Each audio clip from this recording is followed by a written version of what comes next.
Hi അസ്സലാമു അലൈക്കും welcome to my YouTube channel. അപ്പോൾ നമ്മൾ ഇന്നത്തെ വീഡിയോ എന്ന് പറയുമ്പം ഒരു സ്പെഷ്യൽ വീഡിയോ ആണേ. ചെറുപഴം മേടിക്കാത്ത വീടുകളുണ്ടാവോ?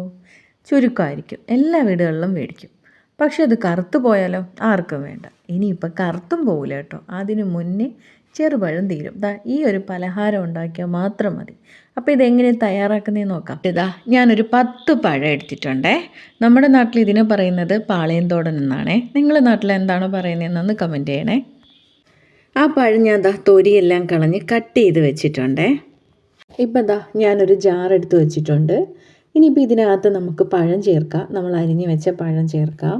ഇനി നമുക്ക് അടുത്ത് ചേർക്കേണ്ടത് മുട്ടയാണ്. അപ്പം ഞാൻ 2 മുട്ടയാണ് എടുക്കുന്നത്. 10 പഴം എടുത്തത് കൊണ്ടാണ് 2 മുട്ട എടുക്കുന്നത്. ഇപ്പം 5 പഴമേ ഉള്ളൂ എങ്കിൽ ഒറ്റ മുട്ടയുടെ ആവശ്യമേ ഉള്ളൂ.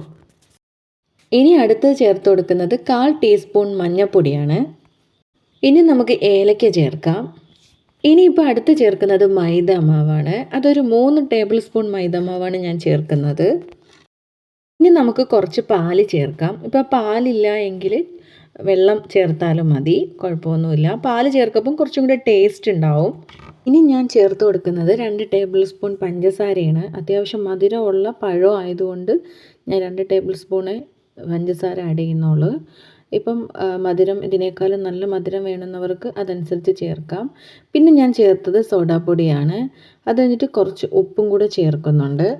അപ്പോൾ ഞാൻ നല്ലതുപോലെ അടിച്ചെടുത്തിട്ടുണ്ട്. ഒരു ഷേക്കിൻ്റെ പരുവത്തിൽ അടിച്ചെടുത്തിട്ടുണ്ട്. അതേ കട്ടിയോടുകൂടി അടിച്ചെടുത്തേ. ആ പഴവും ഒക്കെ ആടിയിട്ടുണ്ട്. നല്ലതുപോലെ മഷി കണക്ക് അരച്ചെടുത്തേ. അപ്പോൾ ഇതാണ് അതിൻ്റെ പരുവം കേട്ടോ.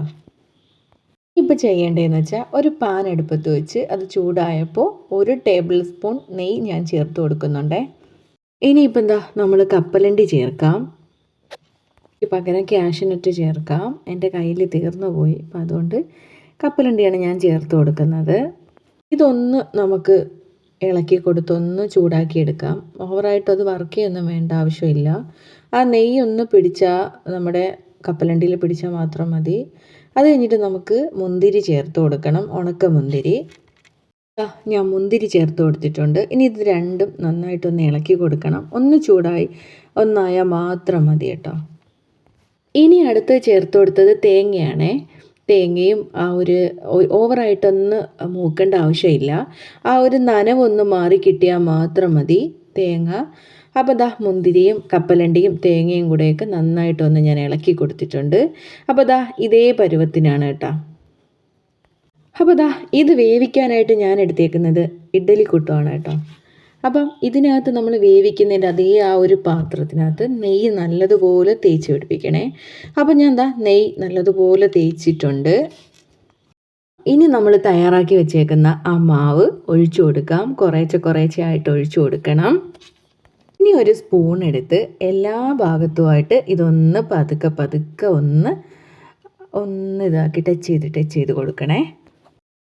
ഇനി ചേർക്കേണ്ടത് നമ്മൾ നേരത്തെ തയ്യാറാക്കി വെച്ചേക്കുന്ന നെയ്യിൽ വറുത്ത തേങ്ങയും മുന്തിരിയും കപ്പലണ്ടിയും ഉള്ളത് കുറച്ചായിട്ട് ചേർത്ത് കൊടുക്കണം. ഫുള്ളായിട്ട് സ്പ്രെഡ് ചെയ്യണ്ട. ആ ഒരു നടുക്ക് ഭാഗത്ത് മാത്രം ഒന്ന് കുറച്ച് ഇട്ട് കൊടുക്കണമേ. ഇനി ഈ പാത്രം ഒന്ന് എടുത്ത് വെച്ച് ഒന്ന് തട്ടി കൊടുക്കണേ.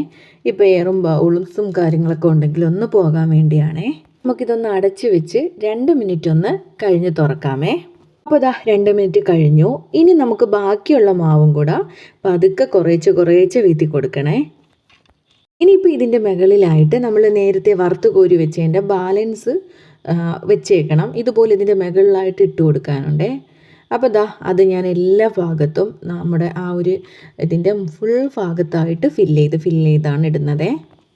നിറച്ചിടണം. അപ്പം കാണാനും നല്ല ഭംഗിയായിരിക്കും. പിന്നെ ഇപ്പം വേറെയൊക്കെ എന്തെങ്കിലും നട്ട്സും കാര്യങ്ങളൊക്കെ ഉണ്ടെങ്കിൽ ഇതിനകത്ത് ഇടാമേ. കാണാൻ നല്ല ഭംഗിയുണ്ടായിരിക്കും കേട്ടോ. അപ്പം ഞാൻ അതെല്ലാം എല്ലാ ഭാഗത്തുമായിട്ട് ഇട്ട് കൊടുക്കുന്നുണ്ട് കേട്ടോ. അപ്പോൾ ഞാൻ ഫുള്ളാക്കി ഇട്ട് കൊടുത്തിട്ടുണ്ട് കേട്ടോ. ഇനിയിപ്പം ഇത് നമുക്ക് അടച്ചു വെച്ച് ഒരു അരമണിക്കൂർ കഴിഞ്ഞിട്ട് നോക്കാം കേട്ടോ. വെള്ളം ആവശ്യാനുസരണം വെള്ളം വെച്ചേക്കണം, കരിഞ്ഞു പോകരുത്. അപ്പോൾ നമ്മൾ ഇഡ്ഡലിക്കുട്ടം വെക്കുന്ന സമയത്ത് അത്യാവശ്യം വെള്ളം വെച്ചിട്ട് വേണം ഇത് വെക്കാൻ. അപ്പോൾ ഇനി 1.5 മണിക്കൂർ കഴിഞ്ഞ് നമുക്ക് തുറന്ന് നോക്കാം, എങ്ങനെയുണ്ടെന്ന് നോക്കാം. അപ്പോൾ ഇതാ റെഡി ആയിട്ടുണ്ട്, നല്ലതുപോലെ വെന്തിട്ടുണ്ട്. നമ്മളിത് വെന്തോന്ന് അറിയാൻ ഒരു സ്പൂൺ വെച്ചിട്ടോ ഒരു സ്പൂൺ വെച്ചിട്ടോ ഒന്ന് കുത്തി നോക്കിയാൽ മതി. അപ്പോൾ അറിയാൻ പറ്റും കേട്ടോ. അപ്പോൾ നല്ലതുപോലെ ഇതൊന്ന് വെന്ത് സെറ്റായിട്ടുണ്ട് കേട്ടോ. ഇതിപ്പോൾ ഇവിടെ ഇരുന്ന് ഒന്ന് ചൂടാറട്ടെ. ചൂടാറുമ്പോൾ കുറച്ചും കൂടെ ഒന്ന് സെറ്റാവും. അപ്പോൾ ഇത്രയേ ഉള്ളൂ നമ്മുടെ ഇന്നത്തെ വീഡിയോ. വീഡിയോ ഇഷ്ടപ്പെട്ടാൽ ഒന്ന് സപ്പോർട്ട് ചെയ്യുക, സബ്സ്ക്രൈബ് ചെയ്യുക, ലൈക്ക് ചെയ്യുക, കമൻറ്റ് ചെയ്യുക, ഷെയർ ചെയ്യുക. അപ്പോൾ എല്ലാവരും ഇതൊന്ന് ട്രൈ ചെയ്ത് നോക്കണം. സ്കൂളൊക്കെ വിട്ട് വരുന്ന കുട്ടികൾക്കൊക്കെ തയ്യാറാക്കി കൊടുത്തു കഴിഞ്ഞാൽ അവർക്കൊക്കെ ഭയങ്കരമായിട്ട് ഇഷ്ടപ്പെടുന്ന ഒരു 4 മണി പലഹാരം തന്നെയാണ്. കുട്ടികൾ പഴം കഴിക്കാനൊക്കെ മടിയുള്ള കുഞ്ഞുങ്ങളാണ് കൂടുതലും. അവർക്കൊക്കെ ഇതുണ്ടാക്കി കൊടുത്തു കഴിഞ്ഞാൽ അവർ കഴിച്ചോളും. അപ്പോൾ അടിപൊളി വീഡിയോയുമായി നമുക്ക് വീണ്ടും പെട്ടെന്ന് കാണാം കേട്ടോ. അപ്പോൾ ശരി, tata bye bye, see you, അസ്സലാമു അലൈക്കും.